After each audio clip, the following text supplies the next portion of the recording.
نحمده ونستعينه ونستغفره ونعوذ بالله من شرور أنفسنا ومن سيئات أعمالنا من يهده الله فلا مضل له ومن يضلل فلا هادي له وأشهد أن لا إله إلا الله وحده لا شريك له وأشهد أن محمدا عبده ورسوله صلى الله عليه وعلى آله وأصحابه ومن تبعهم بإحسان إلى يوم الدين أما بعد. So as we continue discussing the book Bulugh al-Maram, discussing a hadith that relates to Ahkam al-Fiqhiyah, that it was authored by Ibn Hajar al-Asqalani rahimahullah, and as we mentioned, the book is titled Bulugh al-Maram. So we're still discussing matters pertaining from the chapter of Kitab al-Tahara, and discussing the bab, that discussion that relates to bab adab qada al-haja. So matters pertaining to how the person should take care of matters regarding toilet manners, that the author rahimahullah have mentioned a hadith relating to this discussion. So today inshallah ta'ala we'll discuss another of those adab that relates to adab al-qada al-haja, that relates to matters of toilet manners. So we'll mention the hadith that have been mentioned here. It's a hadith of Salman, and also extract and discuss the different ahkam and benefits that can be taken from this hadith. So the hadith will be read, and then we'll have a discussion around the hadith بأون الله تعالى. تفضل. Alhamdulillah, wassalatu wassalam ala rasulillah. Hadith 84, narrated Salman radiallahu anhu.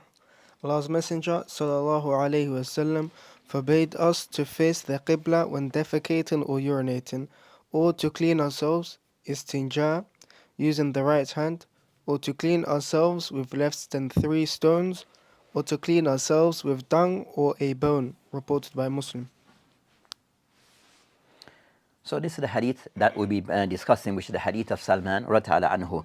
So as what is mentioned, the hadith, and Salman radiyallahu anhu قال لقد نهانا رسول الله صلى الله عليه وسلم أن نستقبل القبلة بالغائط أو ببول، أو أن نستنجي باليمين، أو أن نستنجي بأقل من ثلاثة أحجار، أو أن نستنجي برجيع أو عظم رواه مسلم.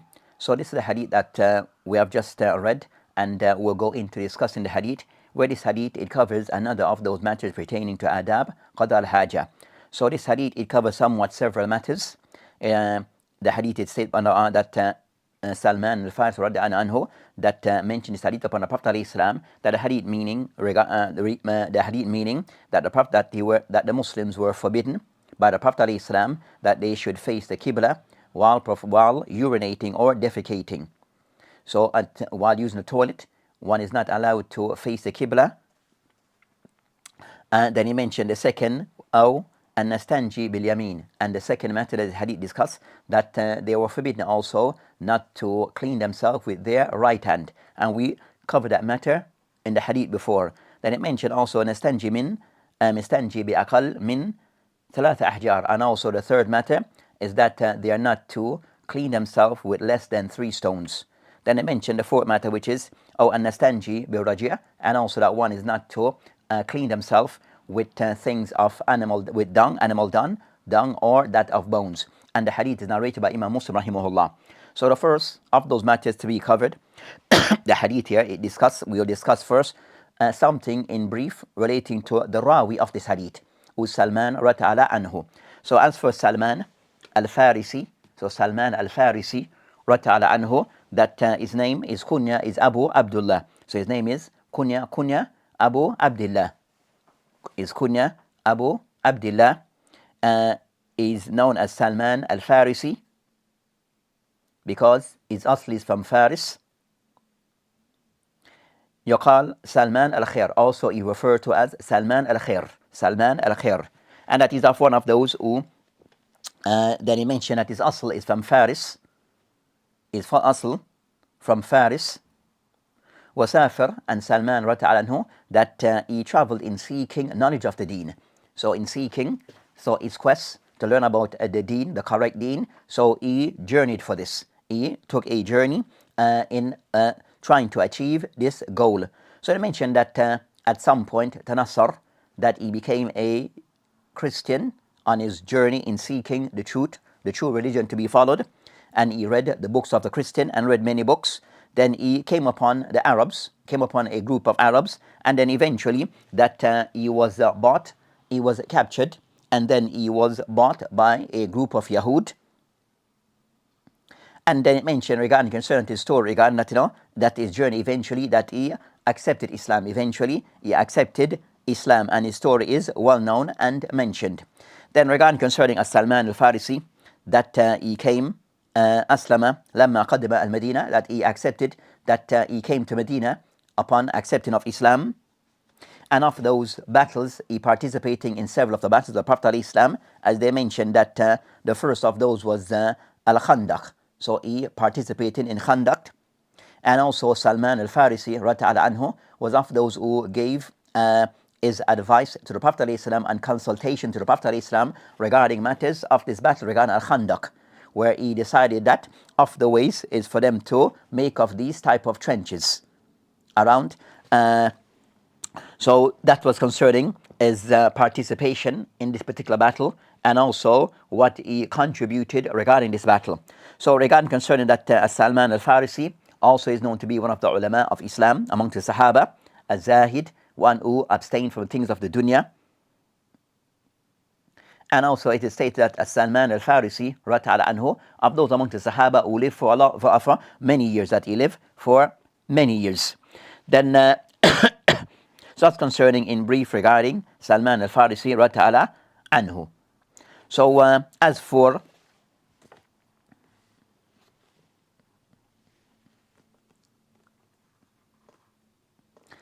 that you have some hadith regarding concern the virtue of Salman al-Farisi, where it is mentioned, Salman, the Prophet Muhammad ﷺ, supposed to have said, Salman minna ahli bayt. Salman minna ahli bayt. But Salman anhu, that hadith is said to be hadith which is da'if jiddan. So that hadith is da'if, very weak hadith, that some of the Prophet ﷺ supposed to have said that Salman is from us and from our family, from ahli bayt. Both said that hadith is the da'if jiddan, and regarding the virtue of Salman al-Farisi radiyallahu anhu, but he's known for his virtue and his efforts and contributed to Islam, and that serve enough.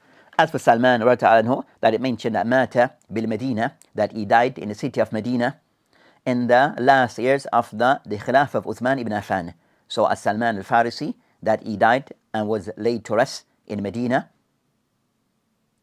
and that was during the time of the Khilafah of Uthman ibn Affan, and the ulama mentioned around the year 35 al-Hijri, around the year 35 al-Hijri, according to the view of majority of the ulama.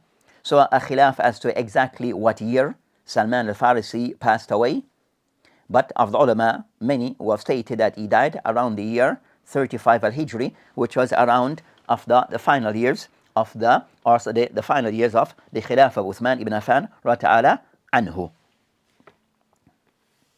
Next of the matter regarding concerning the hadith at-takhrij. So next of the matter regarding the hadith at-takhrij of hadith, concerning that referencing some of the main sources of this hadith. So the source of the books of hadith that have narrated this hadith, that the author rahimahullah Ibn Hajar, he mentioned Rawahu Muslim. So he stated this hadith is collected by Imam Muslim rahimahullah tabaraka ta'ala in his Sahih. Then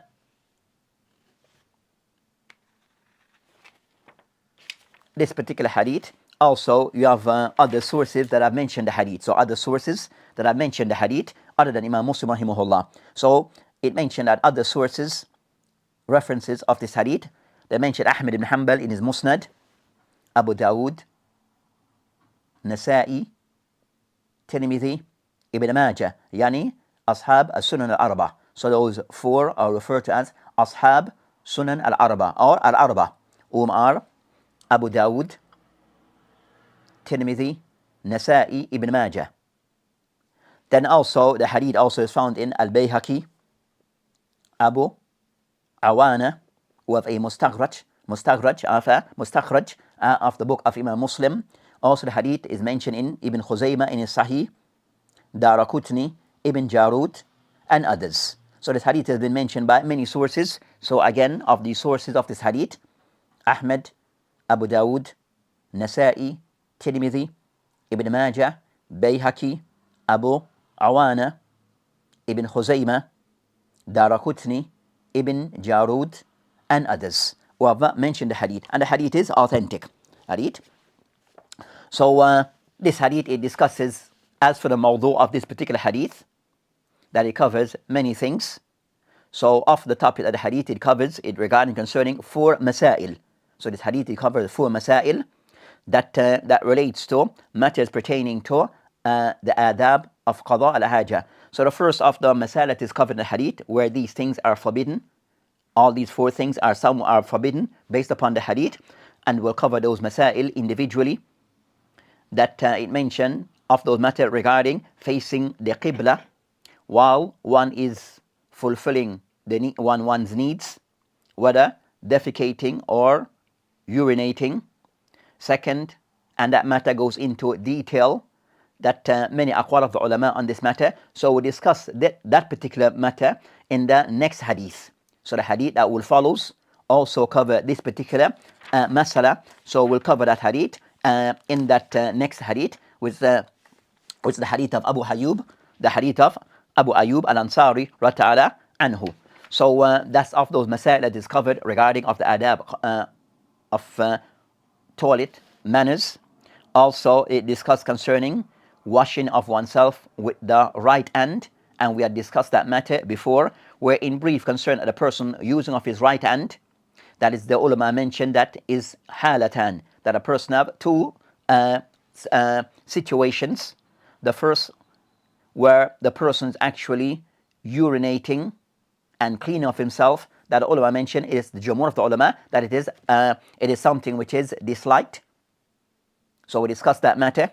Then we discuss also of those who it is haram for a person to do so. Then also, while the person is urinating, then also touching, using the right hand to touch one's private parts, not urinating while the person in general, the person is not urinating. So many of the ulama that is something which is mubah, something which is allowed for a person to do so.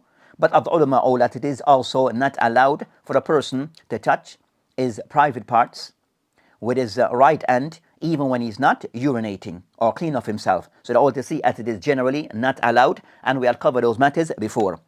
Then you have a next matter that is discussed between the ulama that we didn't cover, regarding concerning of nastanji bil yamin, that a person uses of his right hand when clean of himself. So they mention, if after the person have ended urinating, they mention it is not for him to use his right hand, but when he ends, is he allowed?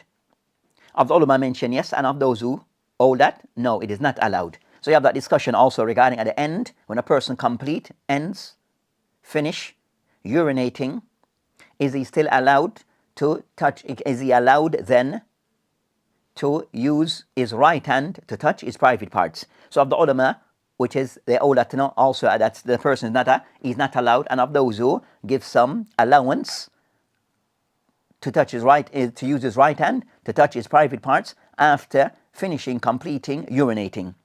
But then the next of those matters that is discussed in the hadith, that will be of the discussion today, regarding an nastanji or an nastanji bi aqal min 3 ahjar, where it discussed regarding the person the use of ahjar, which are stones, to clean himself. We will discuss that matter, and also one clean of oneself, where it is not allowed in the hadith for one to clean oneself with things of dung, and also second with bones. So in discussing of these masail, before we go on, they mention concerning that the Prophet ﷺ mentioned قد نهانا, that the Prophet ﷺ, Rasulullah ﷺ, the Prophet ﷺ, that he forbade for a Muslim to do of these things. So that show that these things that are mentioned, are cited, that they are haram to be done based upon the Zahir Hadith. This hadith also, they mentioned that Ibn Hajar rahimahullah, that when he mentioned this particular hadith,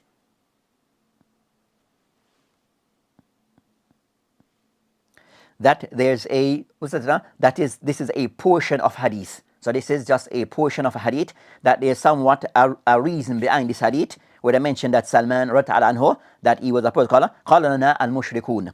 So it is mentioned al-mushrikun, that they approached Salman al-Farisi, and they said, inni أرى صاحبكم يعلمكم حتى يعلمكم خراءة. Where it mentioned they mentioned that we have observed and we have noticed that your companion, when the Prophet, meaning Prophet Muhammad alayhi salam, so they didn't want to use the Prophet alayhi salam mentioned sahibukum, that your companion.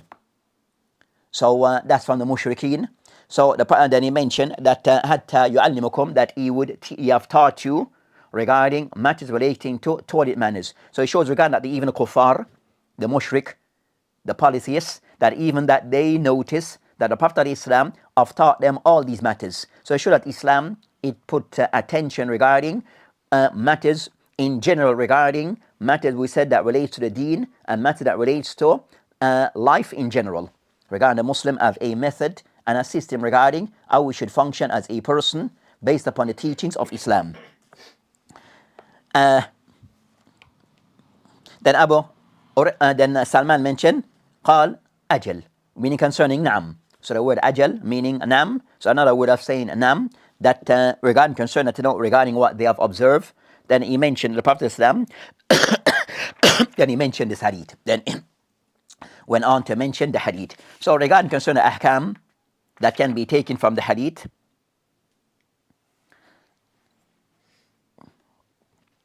that I mentioned, some mention بالغائث, some mention لغائث. That's a slight difference in harf, but overall it mentioned that these al-gha'it wa bawl. Then with this concerning al-istinja that we have covered before, al-istinja is al-adhar, that removing of things of filth. So al-istinja is removing of filth.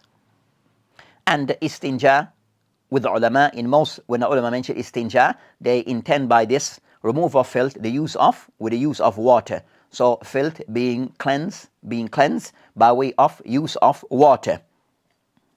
And also the word istinja also can be used يستعمل في إزالة بالحجارة. And also istinja, as in this case, that mentioned regarding the use of, so in most part it is used, and what is intended is the use of water, but at times it is used regarding hijara, which is mentioned here regarding the use of stones. So as what is intended here. So regarding concerning what raji', as mentioned, is dung, and also adam is bones. So as for these matters that we said the hadith discuss various masail, the first of those matters will be discussed later regarding matters pertaining to istiqbal al-Qiblah in the al-bawl wal-gha'ith, that the ruling regarding hukum istiqbal wa istidbar, that a person facing the Qiblah or turning one back towards the Qiblah while the person is carrying out the act of nature, while the person is carrying out this act of relieving of oneself. So we'll discuss that matter in the next hadith, of the hadith of Abu Ayyub. As we mentioned, there's many aqwal of the ulama on this matter, so we'll discuss that separately in the next lesson. So as for the other matters that relates to this, that the hadith of those masail mentioned, al-istijmar bi-aqal, so it shows regarding concerning that the permissibility, the hadith, it shows the permissibility of one, or mashru'iyyatiyah of al-istijmar, that use the one cleansing of oneself with al-hajar. So it shows the permissibility of this being done, which is the use of al-hajar to clean of oneself. So on this matter regarding the use istijmar, clean of oneself with hajar, the ulama discuss concerning that the permissibility. Then the next matter regard that they discuss, that istijmar bi aqal min thalatha ahjar. What is the permiss? Is it allowed for a person to use less than 3 ahjar, as the hadith mentioned, thalatha ahjar. So on this matter, that you find that Imam Shafi, Ahmed, Ishaq, Abu Thur, ila wujub thalatha masahat. That you find of the ulama, that the ulama, Imam Shafi, Ahmed, Ishaq, Abu Thur, that they take the position that it is compulsory, it is wajib, for one to use at least 3 wipes, 3 wiping from the stones. So if the person wishes to use stones, that have to include at least 3 wipes. And they mention regarding concerning the hadith, and this hadith is their evidence. The hadith that they use as their evidence is this particular hadith. And they have other sources that they mention regarding concerning this matter.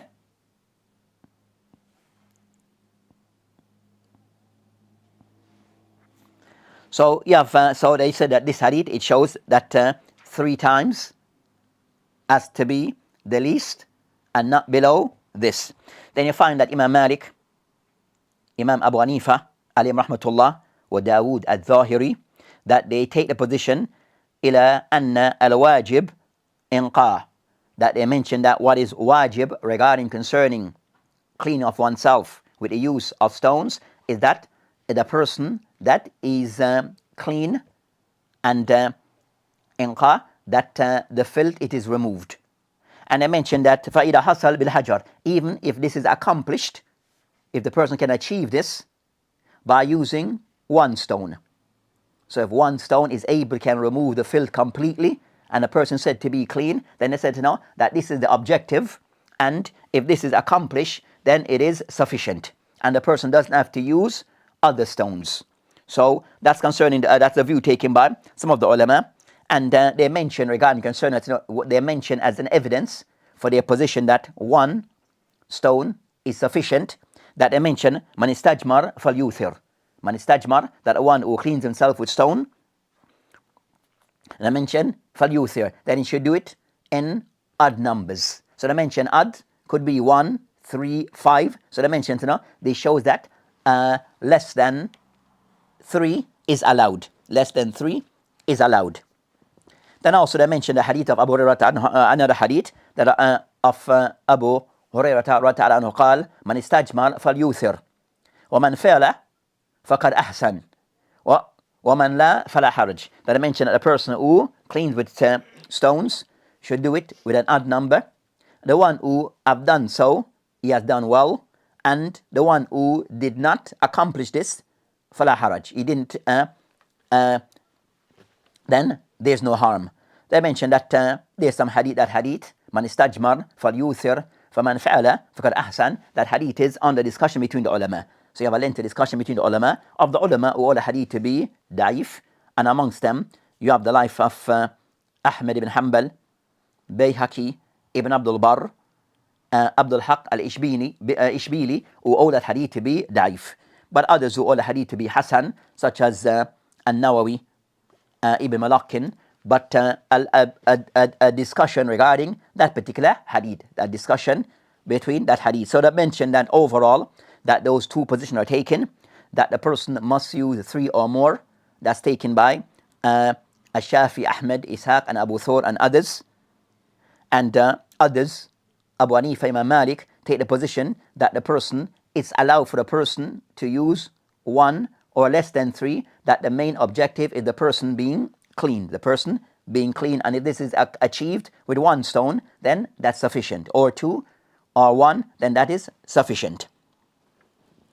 Allahu Alam, they mention regarding concerning that qawl raja, the more correct view on this is qawl awwal, that the first opinion is the one that is said to be the more correct view, and this is based upon that when the hadith mentioned man istajmar falyuthir, then that hadith is not per se to it is hadith which is mujmal, which is a general hadith, and the hadith of Salman, it is mubayyin, that it is more, it gives more clarity.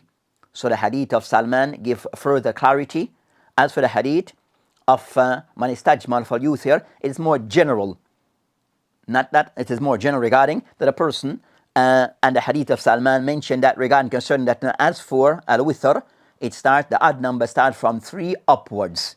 3 upwards, not below this.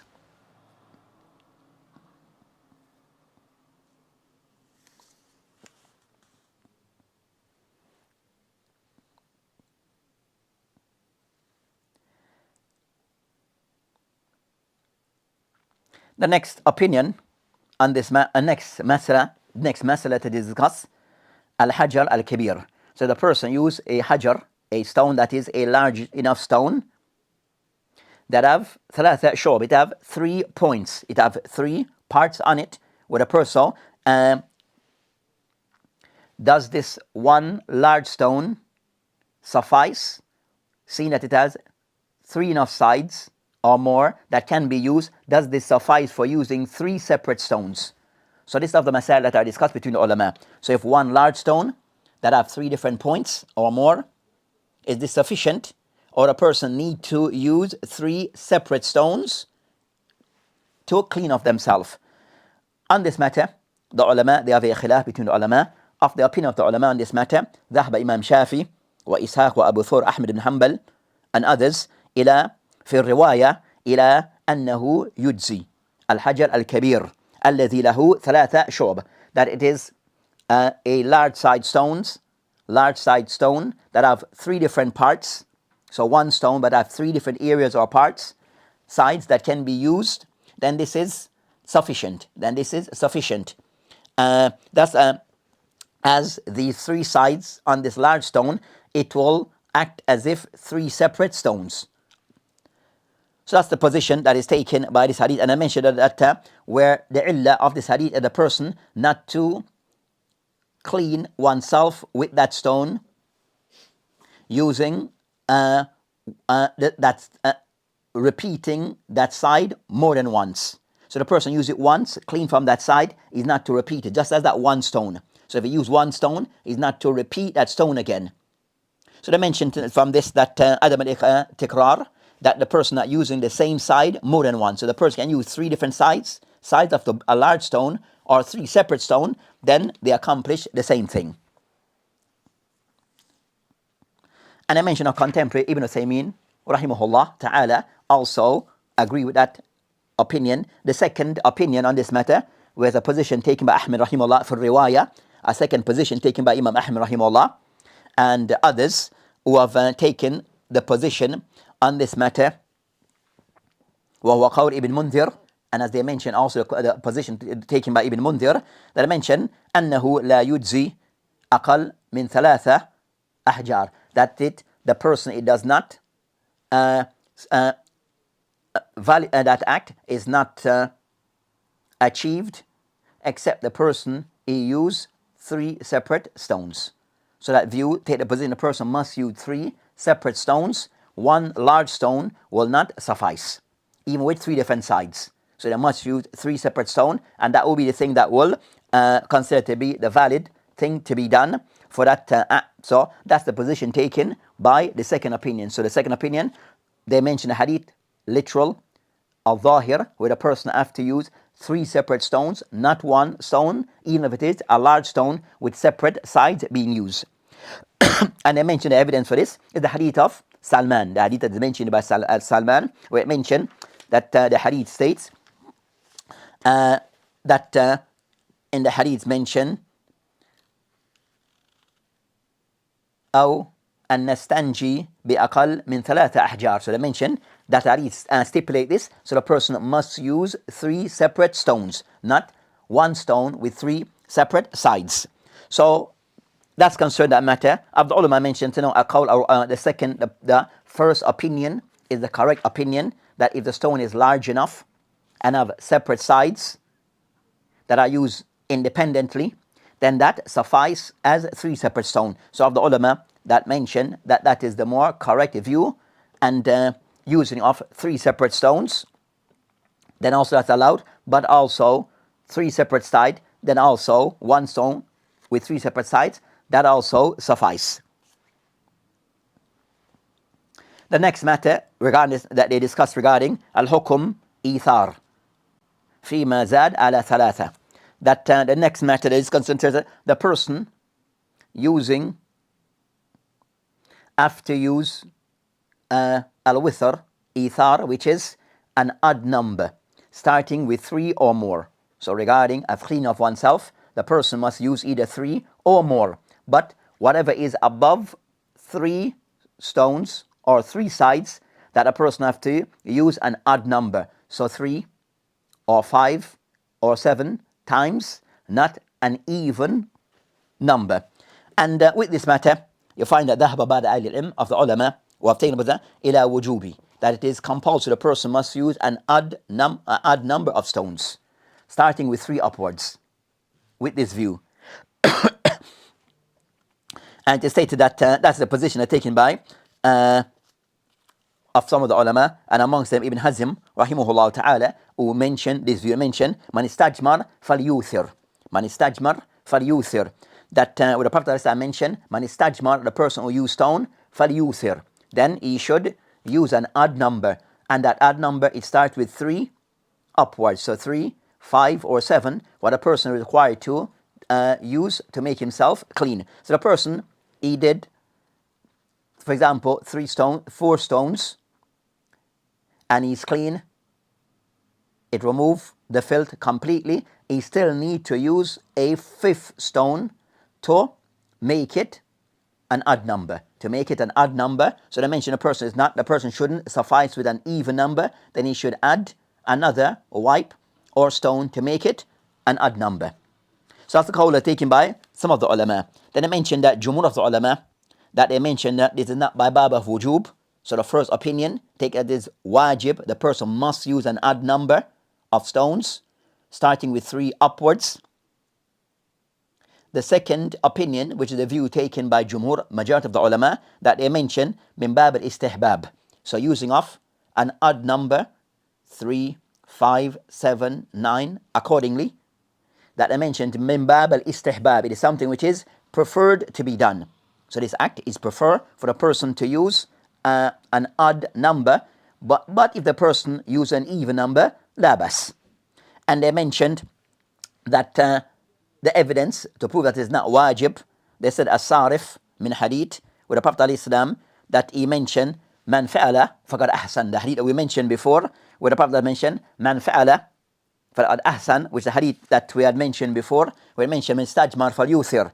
Then the hadith also he mentioned wa man fa'ala faqad ahsan, that the one who does so have done well. I mean, a person who uses an odd number, he has done ahsan, he has done well. They mentioned وَمَنْ لَا, and the one who did not use an odd number, فَلَا حَرَجْ, then there is no harm. There is no harm. So they say based upon this, it shows that it is not wajib for the person to use an odd number of stones or wipes, but it's something which is preferred based upon this hadith. It's ba min istihbab, preferred to be done, not wajib. So they said the hadith that they use is somewhat one. That hadith, as we mentioned before, there's a khilaf between this hadith, with the hadith of Abu Hurairah ta'ala anhu, there's a khilaf between ulama on that hadith. Of those who order hadith to be da'if, due to certain of the what, and those who order hadith to be hasan. Allahu alam, the hadith is da'if. They mention that aqrab qawl, that's the more correct ruling on the hadith is da'if. But overall, that sort of qawl that would take precedent in this case would be qawl of those who say it is wajib.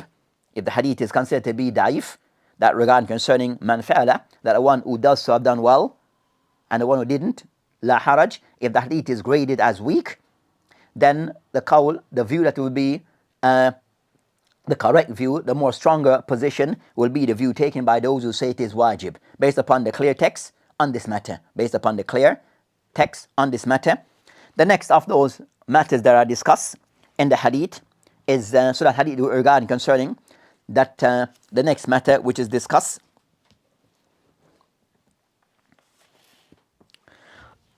on this matter is istinja bil warath wal idham. So the one using to clean off oneself, to remove off filth, as dung and also bones. On this matter, jumhur of the ulama take the position Adam al-Jawaz. So jumhur of the ulama of Islam, the jumhur al-fuqaha, take the position that for a person to use dung, to use stone, these two items, it is not allowed. It is not allowed. Based upon the hadith of Salman al-Farisi, rata'ala anhu. And I mentioned that of those of the ulama who take this position, Imam Shafi, Ishaq, Ahmed, al-Thawri, and others, that it is not allowed, it is haram for a person to use dung and also bones to clean off themselves. Another view of this on this, the second opinion, is the opinion taken by Abu Hanifa, rahimahullah ta'ala, and Malik. So Imam Abu Hanifa and Malik, that Fa'imat al-Arba, that Imam Abu Hanifa rahimahullah is positioned that it is allowed istinja with these two things, bones and dung. And he mentioned because لأنه يجففان نجاسة, because it dries away the najasa. So it can somewhat soak away or dries away the najasa, according to him, according to that opinion. So it's allowed, and they give their reason, but they give they say it is allowed, and they then give their reason. Then another opinion on this matter is that of Imam Malik, that also he take that it is yubah, that it is allowed istinja with those things which is tahir from dung and bones. So if the dung and the bones, they are said to be tahir, then he mentioned that one can use of them. So if they are impure, then they are not allowed to use. But if they are pure, they are allowed to be used. That's the difference between the view of Abu Hanifa and Imam Malik, who both give a degree of permissibility. Wallahu alam, al-qawlu jumhur wa qawlu rajih. So qawlu rajih is the qawl of jumhur of the ulama based upon the clear text of the hadith of Salman al-Farisi radiyallahu anhu. So the clear text of the hadith of Salman al-Farisi, so that hadith, it forbids the use of dung, the use of bones, whether they are pure or impure. Whether they are pure or impure, if they are dung, not to be used. The next of those masail, هل يجوز استنجاء بغير ورث والعظام, that is it allowed, هل يجوز, is it allowed, permissible for one to use outside those two things. So regarding concern that the Jumhur of the ulama mentioned it, that of al-istinja, of what is forbidden, clearly forbidden, al-warth and idam, that they are forbidden, but also they mentioned that anything that can clean the person and remove the filth, then it is allowed. And there, that can remove the filth, then also they can be used, such as I mentioned, hijara. Also they mentioned khashab. So if the person wants to use paper, board, scrap paper, and the likes. So these type of more so paper in general. So newspaper, for example, general newspaper, then those things can be used. So all of those stuff can be used.